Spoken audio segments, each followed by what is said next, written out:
Welcome, Drink with James, episode 178.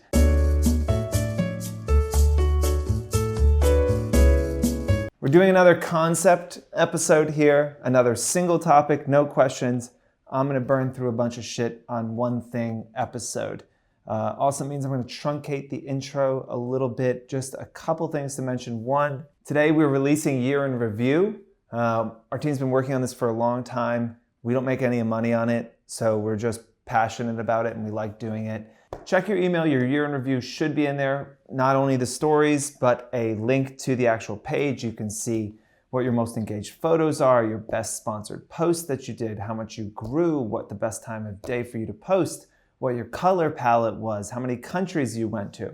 Bunch of great information in there, really cool. All of them have corresponding, beautifully designed custom Insta stories just for you. So if you have not seen that yet, definitely get it, post it. It's the most wonderful time of the year to be talking about yourself. And do not miss this opportunity to, pontificate on what a great year you've had and how much you've grown, all of the challenges overcome, the personal growth that you experienced. It's a time of reflection, a self-serving reflection, and we wanted to give you guys some way to be able to do that really easily. So check your email. Let's jump into it.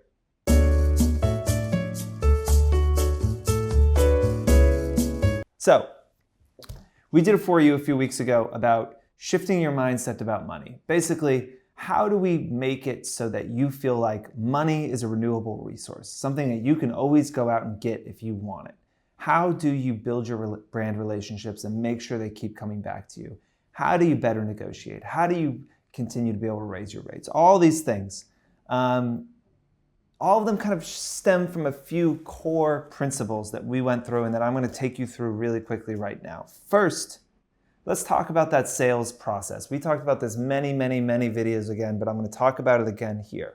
To sell someone something, there's a few steps to that process, and Brian's going to throw up really cool little things in front of me right here. It's going to say, 1, relationship, validation, opportunity, execution. You need to know the person. You need to be validated in some way so that they feel comfortable working with you.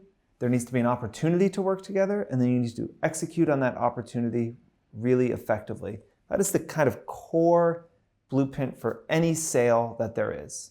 What we focused on in the presentation, what I'm focusing on today, is really the first two parts. Relationship validation. How do you build a relationship with someone, and how do you make sure you're validated and essentially ready for that brand to work with you when there is an opportunity? So let's first talk about a little bit how our brains work. You can only keep so many pieces of information in your head. You can only remember so many people. I'm sure you guys have had this experience where you met with a brand a few months ago, meeting went really well, you haven't talked to them in a couple months, and then they do an influencer campaign and they never reached out to you. And you ask yourself, what just happened? We just met with them. They said we wanted to work together. I sent them a really nice follow-up. Why didn't they think of me? The problem is that you have allowed yourself to fall out of their mind share enough that it literally becomes impossible for them to think of you in that moment. So when the opportunity, if you think about relationship, validation, opportunity, execution, we've gotten to the opportunity part of the cycle, but you're totally forgotten. They have totally forgotten you. This is a solvable problem, and the way to solve it is that you have to stay top of mind somehow. You have to come up with a system to make sure that you're continuing to inject yourself into that client's life in a way that is meaningful and authentic and doesn't feel forced. A big part of that is that you have to provide value at all those opportunities and touch points, right? You can't just keep reaching out and saying, hi, just wondering if you have any opportunities, right? That is not an email I want to get. Nobody wants to get that email. So you have to come up with ways to get back in front of those people without just asking them if they have any opportunities. There's a few kind of easy things you can do. 1, it's key to nail the follow-up after the meeting. You need to, when you walk out of that meeting, Take out your notes, write a voice note, whatever you need to do to remember what happened in that meeting. If you have 3 or 4 meetings throughout the day, you're gonna get to the end of the day, you're gonna be exhausted, you're gonna grab a glass of wine, maybe a Negroni, you're gonna sit down and you're gonna go to write those follow-up emails and you're gonna say, what the fuck did we talk about in that meeting? I have no idea. It is really important. I personally do it on voice notes. I kind of dictate an email and I talk about all the stuff that we talked about. What is the follow-ups? What were my action items? What little things did you mention? Is there an article I want to send you? Did I talk about a specific sponsored post I did that I want to send? You need to get all that down in the first 10 minutes after leading the meeting, or it's going to disappear from your brain and you're going to write a shitty follow-up that's just like, it was so good to meet today. Let me know if you have any opportunities or if you need anything from me. Let's be in touch. Get that drink soon. That's a bad follow-up. A good follow-up was, so great to talk today. As mentioned, I just wanted to pass along the recent collaboration I did, blah, blah, blah, blah, blah. Also, I know that you said you're going to Italy. I want to send the blog post along to my favorite restaurants in Italy, as I discussed. Have such a great time. Let's get drinks when you get back. Okay, that's a good follow-up. Now, what ends up happening usually in your life, right? You get busy, la-da-da, la-da-ba. You don't get that drink with that person. You forget about them. Relationship goes to shit. You don't get any deals from them. What you need to do is when you're dictating that, dictating after the meeting, you have to say, just a reminder that she is going to Italy on the 14th of September and coming back on the 20th.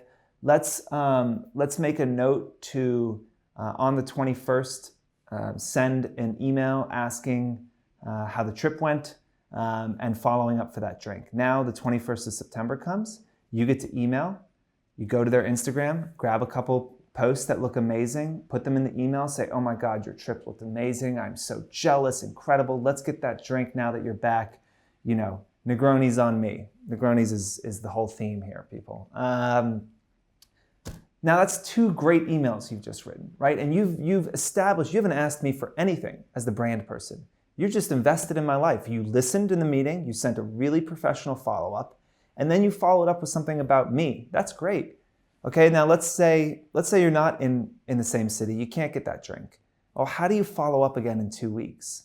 You need to set a reminder to find something of value. Hey, I read this article on Glossy recently. I thought you'd find it interesting because it was relevant to what we talked about in our meeting. Hope you're well. Again, you've just continued to do things for me. And the key is, again, provide value at every interaction. Just like we say, whenever you hit publish, those posts have to give your audience value for them to be worth posting. Before you hit send on an email, make sure that email provides value to the person receiving it, not just asking them for something.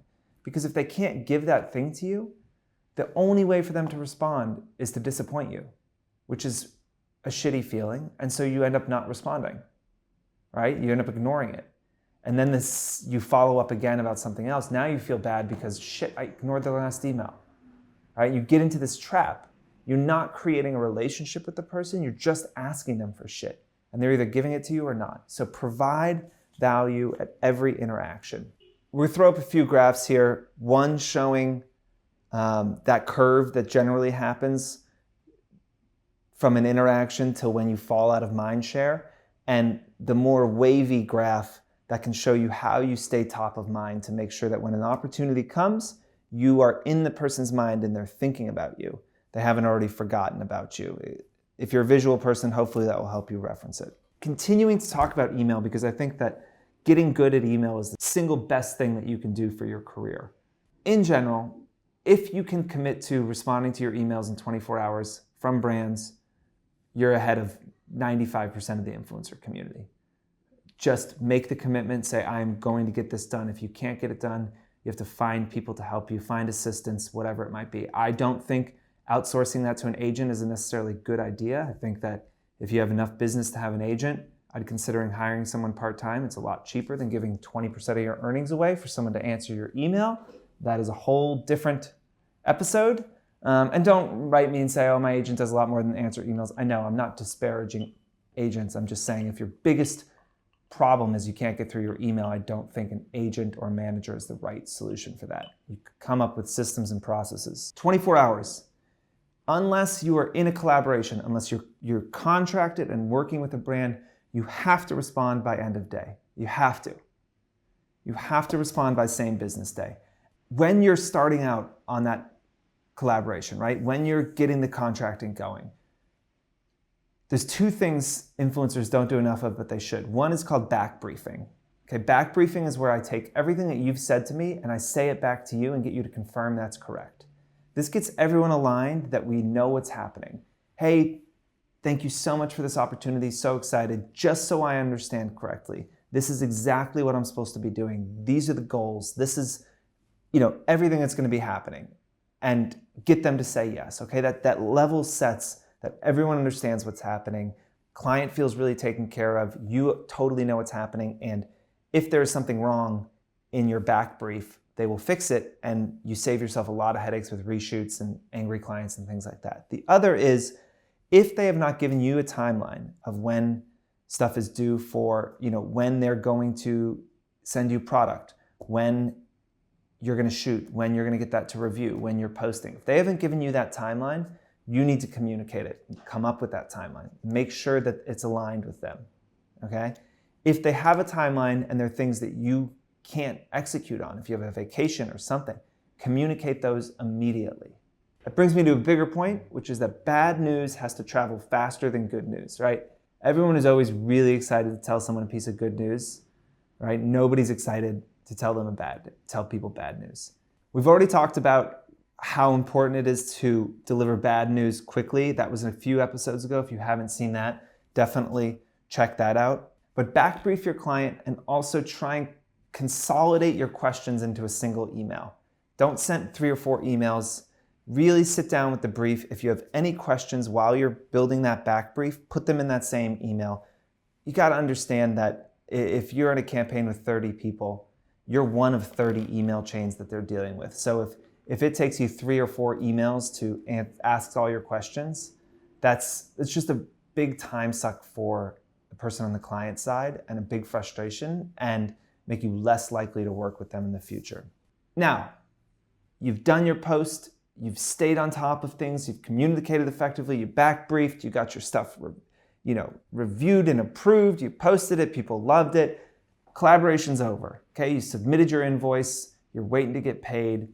You have to send that reporting email, okay? Send the email, links to the content, high-res versions of the content, your business stats, impressions, views, saves, DMs, all that. Any data that you can pull out, do that. Do a summary for each post, do a total across all the posts. And then there's this term that we kick around constantly in the office. The specific is universal. And we've talked about it before on Drink with James, but if you're new, I'll explain it again. It basically says that in a lot of people's minds, if you can pull up a specific example of something, then our brain tends to expand that to make it a universal truth, right? You have a bad experience at one McDonald's, McDonald's sucks, right? Think about it that way. We just do this as humans, but you can use it to your advantage as well, right? You have one great comment, one DM of someone saying, oh my God, I love that so much, I just ordered it, and then sending you a picture a couple days later of them wearing the thing that you told them to buy. Send that to the client, because while it's only one specific example, and it certainly does not indicate success of the whole campaign, our brains just want that to be universal. It's an example that we look at as an indicator of what happened, but that we didn't see as much of. So in that reporting email, this is your chance to pitch yourself for the next deal. This is your chance to set yourself up to get more work in the future. If it was a gifting campaign and it's unpaid, this is the chance to get paid, right? This is where you say, I'd love to move into a paid relationship, and you've just shown the brand how effective you are, how good you are at this job, and that you would be a valued partner, and that they should be paying you. And if they paid you, it's the chance to get more money. What are you working on? I have got more ideas. I want to pitch you. I want to keep talking about this. My audience loves it. It was such a successful collaboration. The reporting email, and if you can get on a call, feel free to do that. That is your chance to sell. That's your chance to get them to come back. And repeating the cycle is hugely important. We've already talked about retention before, but you should be making at least 50% of the money you make this year. Those 50% of that money should come back next year from the same clients, at least, minimum. If you're less than that, you're not doing a very good job. You need to do a better job retaining your clients. So if you made $100,000 this year, in your mind, you've already made 50 grand next year. So if you make 100,000 of new money next year, you're at 150. The following year, 75K coming back. Make 100 grand again, you're at 175. This is how we grow. You retain clients. And the way you do that is you have to continue to have relationships. You have to invest in these relationships. You have to come up with ways to stay top of mind and to provide value and to scale yourself. You are your business, and you need to figure out a way where when you interact with a single brand or client, they feel like you're the only person in the room. The best PR people, the best salespeople I've ever met in my life do that. When they're sitting with you, they make you feel like you're the only person in the world that matters. And it's impossible to resist giving them what they want, because they're giving you what you want, which is attention. And they're listening, and they care, and they seem to think you're really interesting. And then it's shooting fish in a barrel. All right? We are going to include the deck that I presented, as well as some email tips from our VP of Strategy, Grace Murray.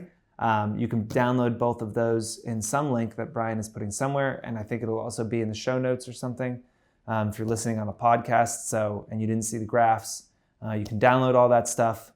Drop me an email if you have any questions or want any further explanation. And our concept show number 3 is in the books. Wait, I need a better throw than that. Concept show number 3, done.